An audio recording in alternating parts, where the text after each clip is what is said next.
Thank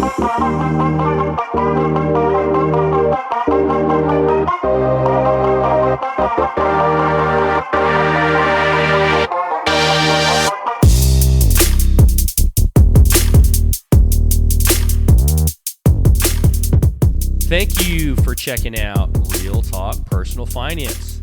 Shit's about to get real. Cash Flow King with you today. And in today's Get Your Money Right segment, we're going to talk about one of my favorite topics, the Roth IRA. Feeling a little bit under the weather at the moment. No days off, though, here at the Real Talk Personal Finance podcast. Hope everybody else is feeling a little bit better than I am at this point. Hopefully, by the time this episode comes out, I'll be feeling a little bit better.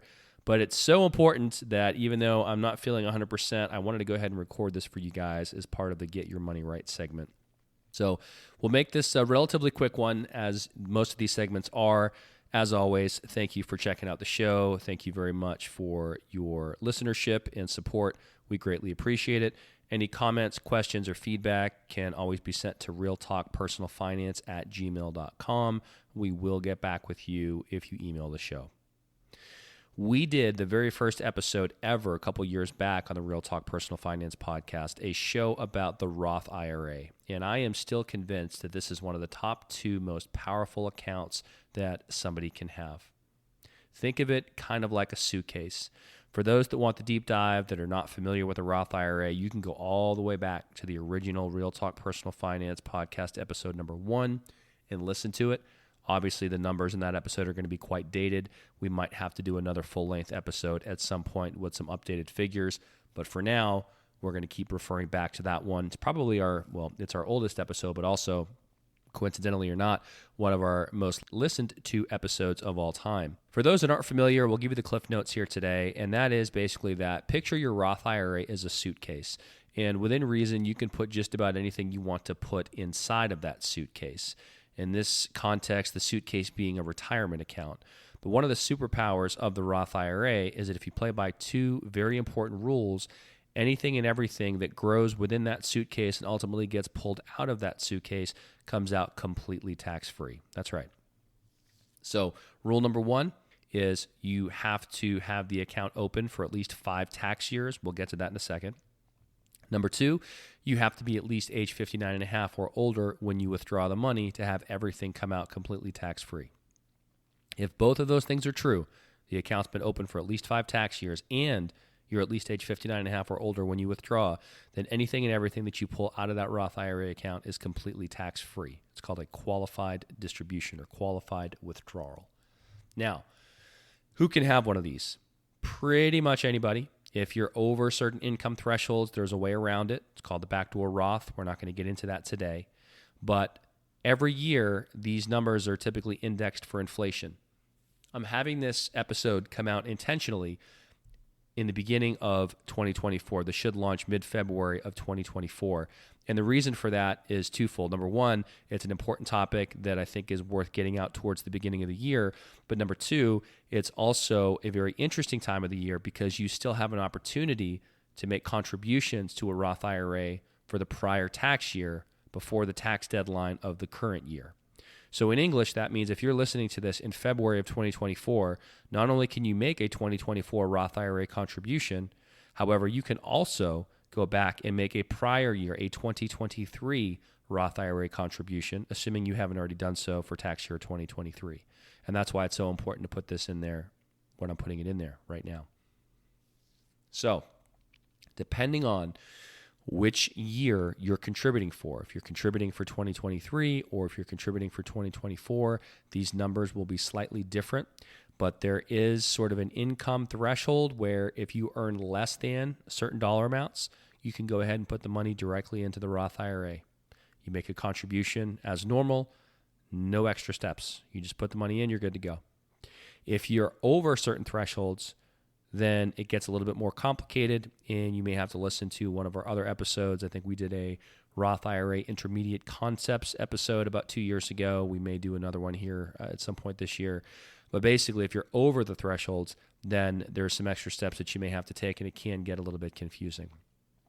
So for 2023, if that's what we're looking at, and you're single, you if you make less than, or your modified adjusted gross income is less than $138,000, then you're good to go as a single tax filer. If you are married filing jointly, which is another common filing status for the year 2023, and you are under $218,000 modified adjusted gross income, you're also good to go. So if you make less than those amounts, then you can just do this straight up and you don't have to worry about anything. If you make more than that, you're going to want to tune into another episode for some extra steps that you may have to go through. If we fast forward to 2024, same type of thing. The numbers, again, are indexed for inflation. So if you're single now, the line drawn in the sand is at $146,000 modified adjusted gross income. So if you're under that, you're good. And then if you're married filing jointly, the new line is $230,000. If you're under that modified adjusted gross income married filing jointly for 2024, you're good. So if you make less than all these amounts or significantly less than all these amounts, it's actually a good thing in a way, because this is much simpler for you than it's going to be for somebody else. Not to say it can't be done, it's just a little bit easier. So no matter what, if you have to listen to another episode or if you're under those thresholds and you can put the money in on this episode, one of the things that we're going to talk about today for the Get Your Money Right segment is if you do not have a Roth IRA, your action item this week. And again, we don't give advice on the show, right? This is entertainment. This is education. You can tell me to fuck off or pound sand or whatever, and that's totally fine. Tell me to go back to bed because I sound like shit and I feel sick, and I'll tell you no problem. That's what I'm going to probably do in a few minutes.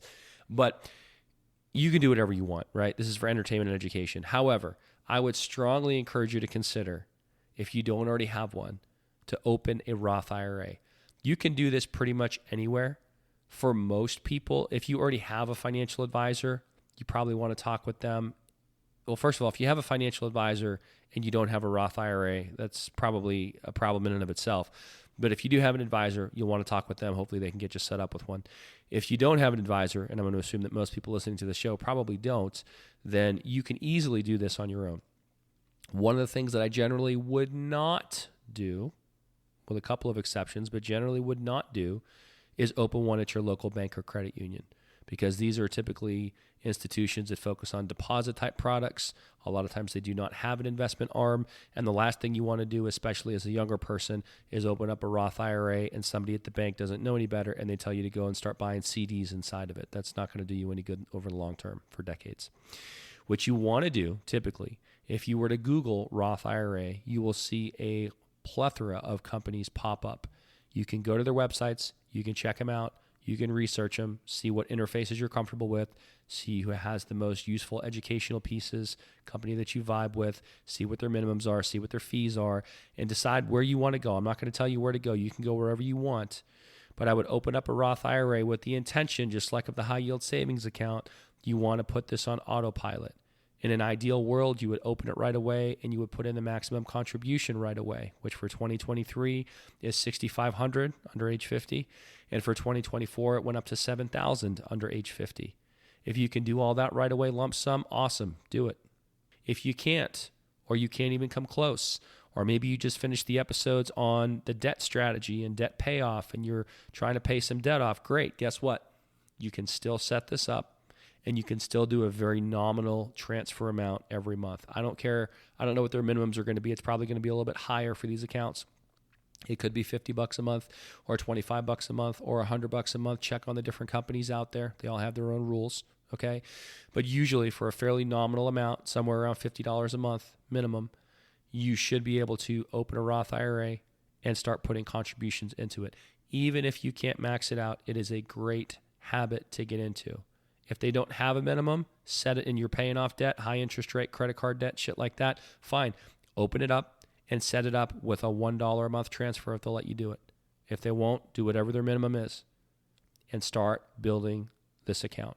It's a great account to have. There's a lot of benefits. I won't rehash everything from the original episode, but the bottom line is you are building a tax-free bucket or a tax-free suitcase of assets that will benefit you throughout your retirement.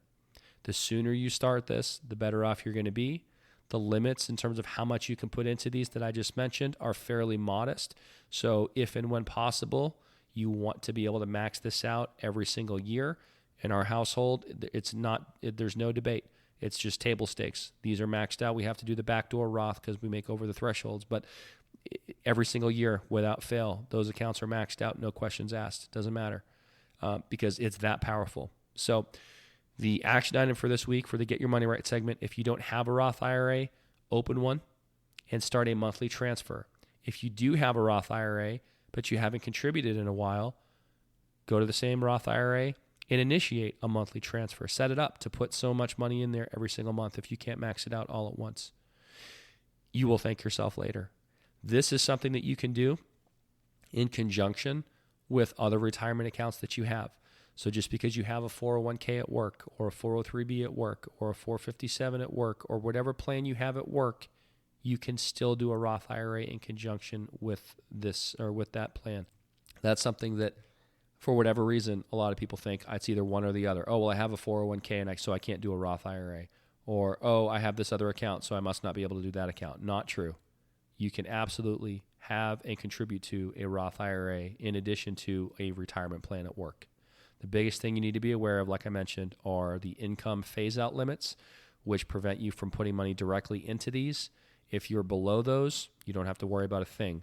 If you're above those, you can email the show, check out the Intermediate Concept show, or just stay tuned and listen for a future show where we talk about the backdoor Roth, or you can just Google backdoor Roth IRA, and I'm sure you can figure out how to do it. If you're high income, no offense, but you should be able to figure it out.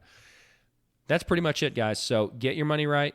Roth IRA. If you don't have one, open one. If you do have one, set up monthly transfers into it, monthly contributions into it.